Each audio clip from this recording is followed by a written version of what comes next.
Welcome to the Daybreak with Jeff Slakey podcast. I'm so happy you found us. Please subscribe, rate, review, and share this with your circle of influence. It's a collection of the interviews, news, and conversation during Daybreak with Jeff Slakey on I-Fiber One News Radio, KMAS, weekdays from 6 to 9.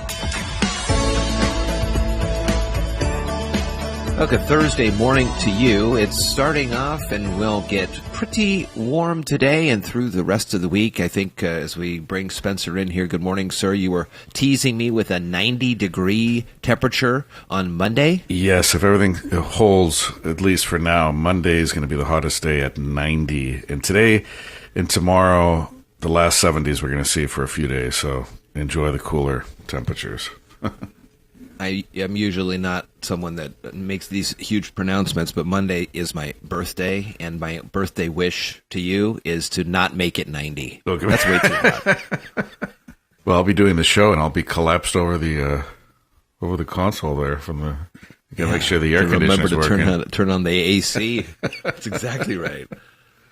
Well, right now I have plans to take Monday off, but we'll see what happens by Sunday. Today on this show, local news and conversation, of course, a COVID update for you, burn restrictions in the county, also some news from the state on schools. Our focus on Shelton, presented by our great friends at Our Community Credit Union, is with the city's homeless outreach coordinator, Cappy Shapiro. Also, we'll talk with a candidate running in the Washington Congressional 6th District. Her name's Rebecca Parsons. And we'll find out the last two folks who are deserving for dinner today. Mason County Public Health was notified of 4 additional Mason County residents that tested positive for COVID-19. This brings the total to 72 positive cases in Mason County.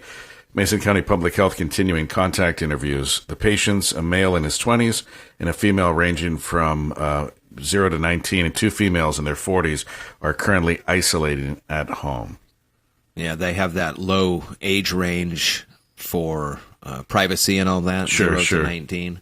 Well, we got word that there is county-wide outdoor burn restrictions that are on now until further notice. The notice, which we shared on our Facebook page, has determined that current weather conditions in the county have created substantial fire danger, so there is a need to enact restrictions on outdoor burning to all lands regulated by Mason County. This applies to outdoor burning, including land clearing and yard debris. It does, though, allow recreational fires in conforming fire pits. Again, you can find that press release on our Facebook page. Also, a great Facebook page to follow along is the Mason County All Hazards News Facebook page. I'm glad we got our yard debris taken care of, just branches and tree limbs and things like that a couple of weeks ago.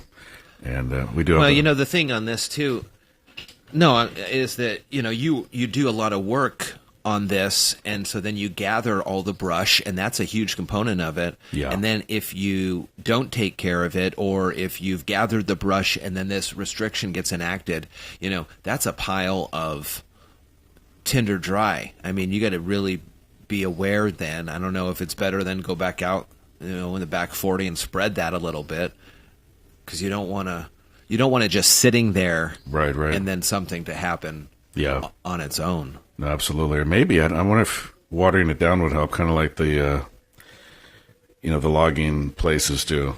Well, they're always, you see them watering down the logs so that something like that doesn't happen. So that might be a good that may be preventative measure. A new report looking at the impact of opening Washington schools in the fall says that various measures, including masks and physical distancing, may be able to ensure that sending students back to the classroom doesn't increase transmission of the coronavirus, but only if community-wide activity of COVID-19 remains low. The report, based on King County data, showed various scenarios that included grouping students by age, physical distancing, wearing masks, as well as screening staff and students for symptoms daily. It found that reopening schools without any of the above countermeasures could lead to a doubling in the number of new COVID-19 cases in the county between September and December. And tomorrow we have scheduled Dr. Alex Apostle from the Shelton School District to talk about the possible plans for Shelton based on direction from the state and the various subcommittees that have been meeting to talk about this issue. Authorities say the state has added 71,000 jobs in June. The unemployment rate is down now to 9.8%. down from 15.1. That's actually the biggest month-to-month drop in 30 years. State's economy continues to be racked, of course, by COVID-19, as many businesses are still closed or operating at reduced capacity. The Employment Security Department yesterday also announced that May's preliminary estimated gain of 52,500 jobs was revised to a gain of 146,000 jobs. Officials said the state paid unemployment insurance benefits to just over 500,000 people in June, but that's down by about 150,000 over the previous month. So those are good trends right there. Yeah, no, absolutely. And hopefully, obviously it's still tough. But, yeah, but those are good trends. Yeah, it's good to see that coming down, and I think it'll continue over the summer. Also, a reminder, on Monday, contractor crews working for the Washington State Department of Transportation are scheduled to restore traffic to a rebuilt portion of the Shelton-Matlock Road adjacent to US 101. Some big changes going on there, and travelers should expect up to 15 minutes of delays as crews make that change. Well, again, today on the show, we're about to find out the last two deserving nominees for our Deserving for Dinner contest. Also, during the Focus on Shelton, presented by our Community Credit Union, Homeless Outreach Coordinator Cappy Shapiro, and Rebecca Parsons, who is running in the 6th District race for the great state of Washington. All that is coming up here on Daybreak. Good morning. You're listening to Daybreak on I-Fiber One News Radio. Good Thursday morning again to you. Hope you're having a great start to the day as we welcome in Spencer Hughes. Hey, I'm doing great. Good morning to you. We've got our final Deserving for Dinner nominations today. This has been one of the most rewarding and funnest contests that we've done on the air in my time at the station, and that's quite a long time now. It's just been a good one. The backstory on this is that Eric Anisco from the Bayshore Texaco and the Hillcrest Shell, also council member in the city of Shelton, loves the Strip Steakhouse. And so he wanted to do something to help them out during this time of coronavirus. So he buys 25 gift cards to the Strip. And then he calls me up and says, Jeff, let's get these out into the community. You do it however you want. And so we landed on this Deserving for Dinner nominations where folks nominate other people in the community who do good and could deserve, a nice meal from a great place in town, the Strip. Yeah, so absolutely. we have given these out the last 2 weeks, and we've come down to our final two. One here. What do you have for us? We've got this from Becky, who is nominating Beth for her unselfish efforts to improve the Totten Shores neighborhood. During the pandemic, Beth obtained, planted in the neighborhood, and cared for native plants, beautified the community common areas, raising the spirits of the local residents in the process. Backbreaking work, transporting jugs of water in a wheelbarrow to the newly planted trees and flowers. Truly a labor of love that will continue to grow and flourish when the stay home, stay healthy public health order is behind us. Thank you, Beth, from all of us. So that's a nice one. That's Becky nominating Beth. That is a good one. And for our last one, I felt that Nicole Frazier should be nominated. This is my own personal nomination, so there's nothing for us to read here, but you and I know Nicole. We interviewed her, especially after she started up this campaign to make masks. I understand there's a lot of other folks that have been making masks since the pandemic start, but I believe Nicole is up somewhere near the 4,000 mark. I think so, She yeah. has been just tons of them. Making and donating to the first responders and the hospitals and then other folks who need masks and face coverings. So just tireless work for the betterment and the safety and health of the community. She puts in a lot of work as well in other activities around our community. So just someone that is really got a special place for Shelton and Mason County. Nicole Frazier is my pick for the final gift card. So we're going to get that off to her too. I think very deserving on that one. Sure, absolutely. That's great. Well, that was a fun contest, and who knows if it may come back down the road. So there may be more reasons to find out folks who are deserving for dinner. More Daybreak Show coming up. From the iFiber One News Radio studios, you're listening to Daybreak. Well, good morning, everybody. Jeff Slakey and Spencer Hughes on the Daybreak program. And it's time for us to focus on Shelton, brought to you by our great friends at Our Community Credit Union. We have Cappy Shapiro, the Homeless Outreach Coordinator. And we're going to talk about all things that Cappy has been up to with information regarding homeless outreach in Shelton. First, good morning. How are you? Good morning. I'm happy to see you. It's nice to have you on here with us this morning. And this has been a topic of conversation for many, many years in the city of Shelton. And over the last few months since February, you have been the Homeless Outreach Coordinator. And jumping into a position that was brand new had to have been a little daunting as you looked at the landscape, and especially with all the conversations all across the South Sound about the homeless population and how best the cities can do to help them out. When you first looked at the position or applied for the position, tell me what you thought what you thought you could bring to the city and what great work you think you could have helped to accomplish. Yeah, well, I've always been an on-the-ground social worker, and so I was most recently working with Telecare, and I had been working in Mason County for almost 3 years doing, I was doing crisis work, and so I was going out into the community on crisis calls, doing crisis interventions. And I was also doing case management with people. And so I had a sense of, I think when people have been doing work on the ground a long time, they tend to see, you see different faces and different stories, and you see the same barriers over and over again.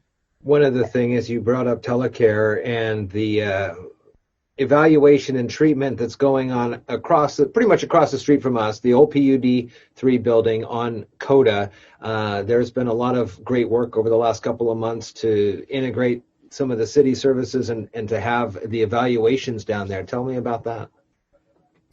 Yeah, so there's the ENT that's across from you guys, and there's 2 different units in there. So the first unit is the bottom floor, and that's open. It opened a couple of months ago, and I think it's 12 beds. So they have the ability to treat people for psychiatric issues and get them stabilized. And the second floor that they're opening is for longer term care. And so I gotta tell you, having done crisis work in the community, I know what a valuable asset it is to our community to have that right there, because, intervening in a psychiatric situation where someone's totally overwhelmed and their family is overwhelmed, if you're able to treat someone and get them stabilized, that can prevent, crises escalating, domestic violence situations and things like that. So we have now 24 hospital beds that we're going to be operating, and that's going to be really impactful for our community. I know there's a lot of privacy and HIPAA and things like this, but can you share with me some of the misconceptions that the public may not quite understand about the folks that come in to that facility and other folks throughout the homeless population that you deal with?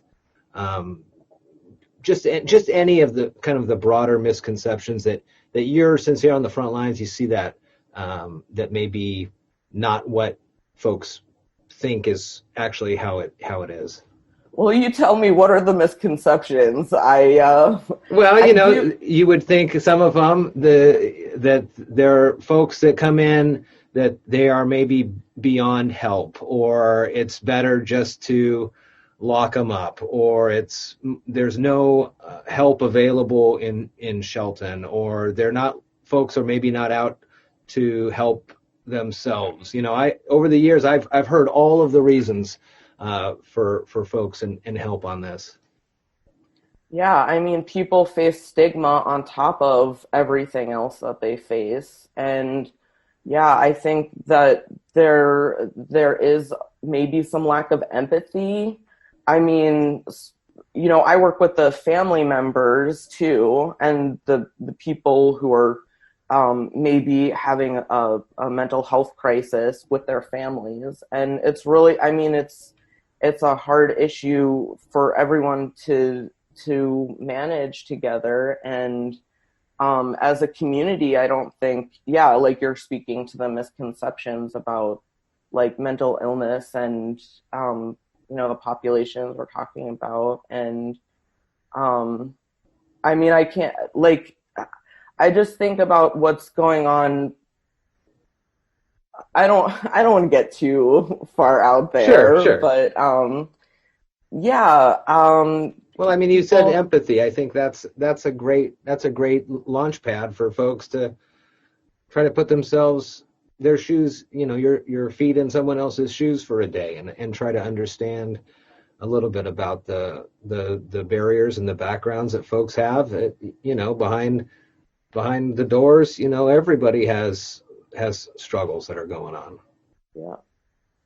Yeah, and people with mental illness, people who live with mental illness, and who seek care in a psychiatric facility, they might go one time, or they might have to go in a few times, or that might be part of their their overall plan for how not to escalate further.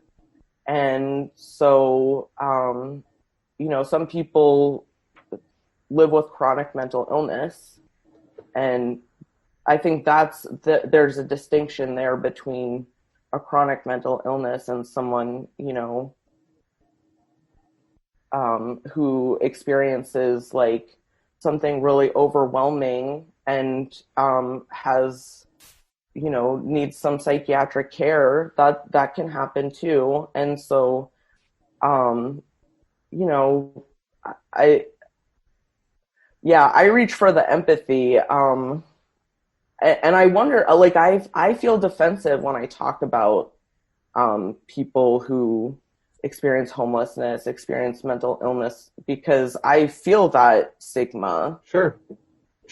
You're passionate about it. You understand what's going on. This position, unfortunately, is going to be wrapping up in a few months here because of budgetary concerns. Obviously, the pandemic is going on. So when your time with the city is up, you'll leave them with some recommendations, I would imagine, that spread the gambit of all sorts of things. And included with that is how the city can work with the economic development or with the rest of the business owners around the city for balancing the needs there. What are some other things that you're looking at now and starting to prepare as you move on from here?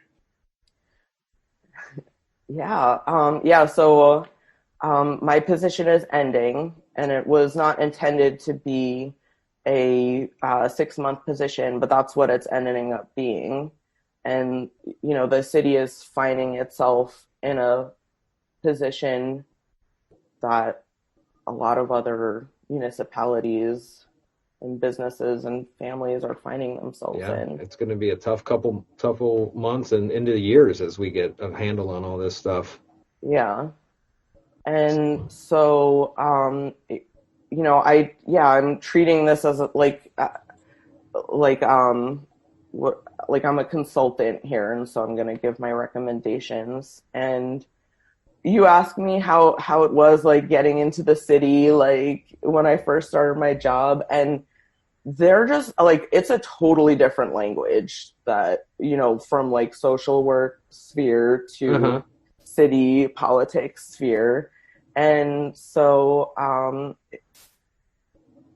I thought that I was like just starting to like get I was like just starting to figure out the language. So one of the things that I want to talk about with Jeff is the municipal codes. Those are the kinds of things that like my eyes start to glaze over when we talk about municipal codes, but they're really important for like having and for reaching for like equitability in our community. And so I don't know what my recommendations will be because that's not my language, but that's what I'm thinking on right now because Jeff just told me they're rewriting the codes. Sure. This would be a great opportunity to put a good stamp on moving forward and how this looks. Well, I'm sure that the homeless outreach coordinator position across cities in the South Sound and the state will continue to be there, and the time spent in Shelton is good time and experience, to be sure, in a tough situation.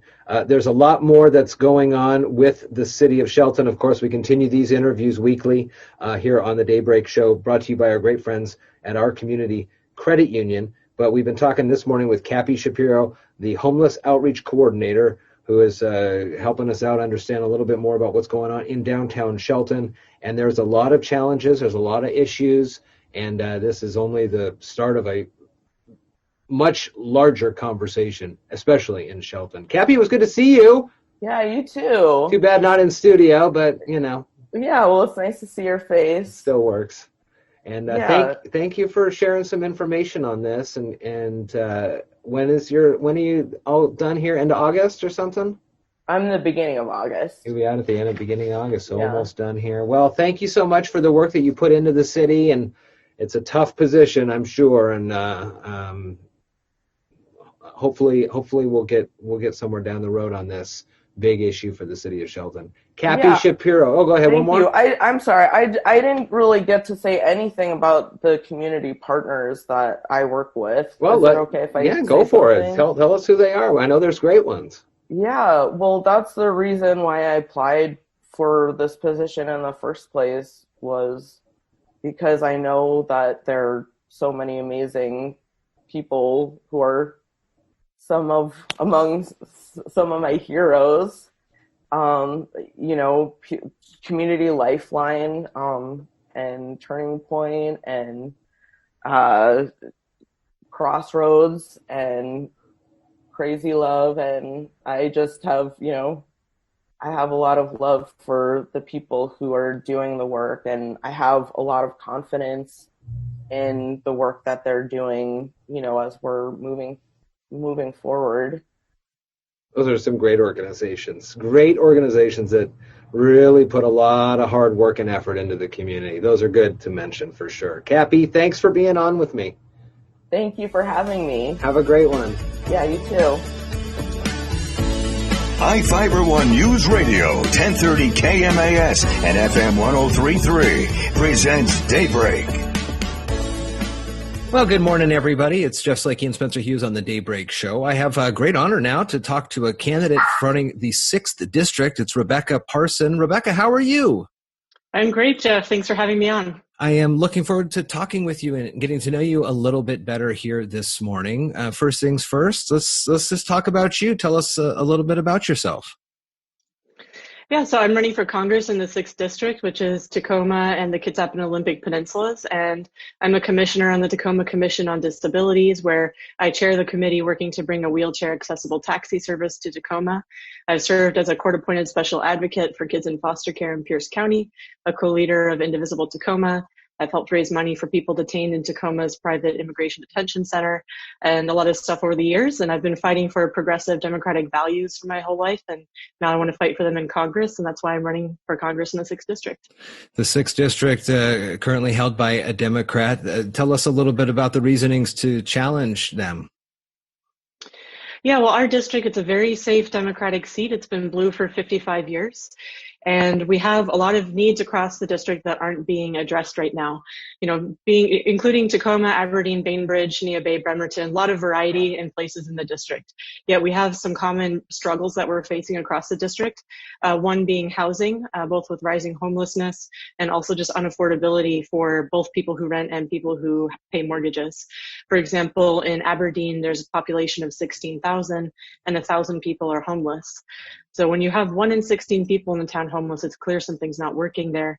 And so I support the federal government investing billions of dollars in building and rehabbing housing so we can end homelessness in this district. It's a national policy, but I see it really benefiting us here in this district because it's just something we're struggling with so much. It's not something that Congressman Kilmer supports, the housing guarantee that I do. I also support a Green New Deal with a federal jobs guarantee. This district has a rich history of federal jobs programs. During the Great Depression, there were 7 Civilian Conservation Corps camps on the Olympic Peninsula under FDR's jobs programs. And so I see something like that where people can get to work, they can get a job, a good job that provides for their family, and they have that basic level of economic security. Another big issue across the district, we have the top 2 counties in the entire state for opioid-related deaths. One of those, Grays Harbor, doesn't have a single treatment facility that takes Medicaid. They have one for pregnant women, but for everybody else, there's no options there. The other, Clallam County, they had over a 6-year period, 76 addictive prescription pain pills prescribed per person per year for 6 years. And, I really respect the service of our Congressman Derek Kilmer. At the same time, I don't think that he should be taking money from the opioid lobbyists and pharmaceutical companies who caused that, which he does and I do not. And I support a single payer Medicare for all program.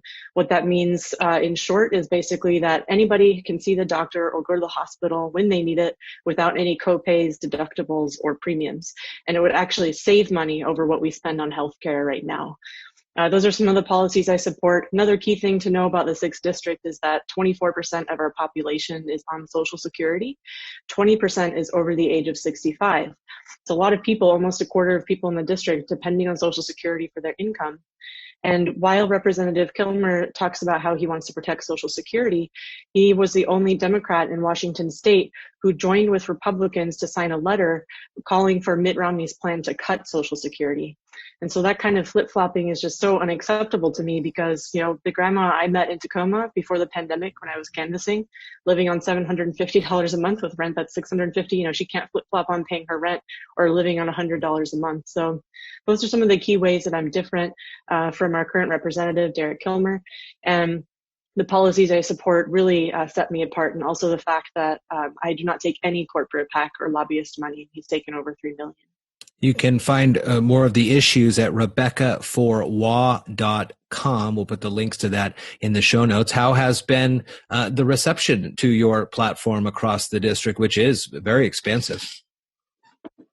It's been great, all over the district, especially, of course, before the pandemic, I was all over the district meeting people, canvassing. We have hundreds of volunteers helping us.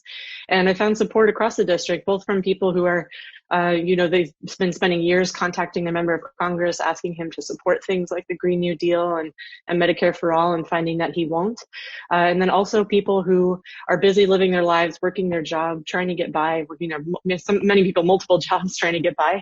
And I found support among people from all walks of life. And I was even out canvassing in a rural part of the district once in a low income area, and a woman that I spoke with at the door, it was with another group that's promoting the Green New Deal, which for anybody who's not familiar, it's a plan to get to totally renewable energy by 2030. Because that's how long we have to avoid the worst consequences of climate change, according to a panel of UN scientists. What I love about it so much is that it would bring jobs to the district, union living wage jobs. And so I was out talking to people about the Green New Deal with this other group, and we did not ask people who they voted for in the presidential election in 2016, but some people told us they voted for Trump. And we would go through and talk to them about the Green New Deal and then show them the policies that could be part of it, because the goal of this was to make sure that the Green New Deal benefits rural Washington and not just the cities like Tacoma and Seattle. Definitely, it's going to benefit Tacoma, but we want to make sure it's not geared only towards urban cities, larger towns. And they would look at this list of policies, things like the jobs guarantee or let's say you're going to get a new job in the green tech industry. Maybe you need training for that. That would mean free public college or trade school. If you're a 2-parent family and both parents are now working, then you're going to need childcare. So a lot of policies go along with the Green New Deal. And even the Trump voters would look at it and say, well, it's really hard to pick which policies I like the best because I really like all of them.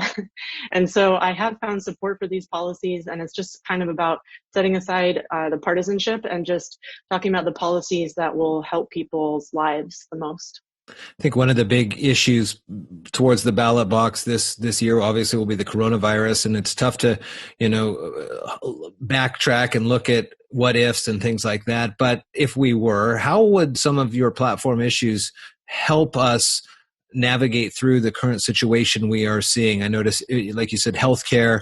Also on your site, you talk a little bit about UBI, Universal Basic Income, which I think to a lot of folks is, although a little more familiar now with some of the government sends out of monies, but kind of that idea is unknown to a lot of folks, those ones. And what else can you see on here as we try to get ourselves out of this COVID crisis? Yeah, this crisis has really shown, really exposed and laid bare the problems that were already there. One being having your healthcare tied to your employer. If you're lucky enough to have an employer that provides healthcare, many people aren't. But for people who have an employer that provides healthcare, we see what happens when tens of millions of people lose their jobs. Something like 5.4 million Americans have lost their health insurance during this crisis, and in the middle of a health crisis, for people to lose their health insurance is just wrong. And in the wealthiest country on earth, we can afford to make sure everybody's covered. Other wealthy countries have been able to do it. And, here we have a history going back. Social Security itself was started during the Great Depression, so one of the absolute hardest times in our country's history. There was no tax base to draw on because people were making too little to tax. Yet somehow we found the money and the political will to start the greatest anti-poverty program in our nation's history. And so I think this is a time when we need to be doing things like expanding healthcare to everybody. Representative Jayapal has a bill to use Medicare to pay for everybody to have healthcare during the crisis. So at least, people can get tested, they can get treated. I remember earlier in the pandemic, I was seeing, Washington State made testing free, but not treatment. So it's like, okay, great. You can find out that you have a potentially deadly illness, but you can't do anything about it. You just have to live with that knowledge if you can't afford the treatment. That's the kind of thing I think is just madness. And we need to make sure that everybody can get healthcare during a pandemic like this. Another thing is housing. Of course, we have the shelter in place orders, but if you're homeless, you don't have shelter. You can't shelter in place. It's dangerous both for the people who are homeless and it's just, we can't recover as a society when people just are not housed and they can't recover and stay safe. Another thing, like you mentioned, a universal basic income, that really came into the national conversation with Andrew Yang. And now we're seeing it, like that $1,200 check that most of us got. I got one as well. That's kind of a form of universal basic income. And the idea is just to make sure that everybody has a base level income for subsistence and that they can get by and not fall through the cracks. Anybody listening who's ever had to deal with Social Security or Medicare or Medicaid or disability or any of that, you know how complicated it is. Food stamps, the paperwork you have to do. If you miss one piece of mail because you moved from the agency, they cut off your benefits. It's extremely complicated. A lot of people fall through the cracks. A lot of the benefits aren't enough. I know one person living on $600 a month in Social Security. So universal basic income, I believe we need to be giving people, everybody who needs it, $2,000 cash a month until the crisis is over. To at least prevent, we have a mass wave of evictions looming when the eviction moratorium is over. So at least with this $2K cash a month, we could really start to help everybody. We are, just about a little less than 20 days away from this here, and folks will start to see their ballots in the mail shortly. And under candidate for 6th District for the great state of Washington, it's Rebecca Parson, talking with her here today on the show. You can find out more about her platform, issues, endorsements, and more at RebeccaForWA.com. The push is on here with just limited days left for you. And I can only imagine how different it is politicking now versus politicking 3 months ago. It's got to just be completely different for you. It is very different. Yeah, it's kind of uncharted territory to be running a campaign in times like this, but we've been able to get a lot done despite that. We've moved all of our, we're not canvassing in person, of course, anymore. A lot of phone banking instead. We've already made over 400,000 calls. So really managing to get a lot done, even though it's pretty unusual times. Well, we wish you the best in your run here for the district, the 6th district in the great state of Washington. It's Rebecca Parson. Again, you can find her online at rebeccaforwa.com. There's links as well to all the social media, Facebook, Twitter, and Instagram as well. Rebecca, thanks for taking some time with me this morning. Thanks so much, Jeff. Great to meet you. Nice to meet you. Thank you so much for listening to today's Daybreak with Jeff Slakey podcast. Again, I'm so happy and honored you found us and chose to listen. Please subscribe, rate, review, and share this with your circle of influence. It's a collection of some of the interviews, news, and conversation during Daybreak with Jeff Slakey on I-Fiber One News Radio KMAS, weekdays from 6 to 9.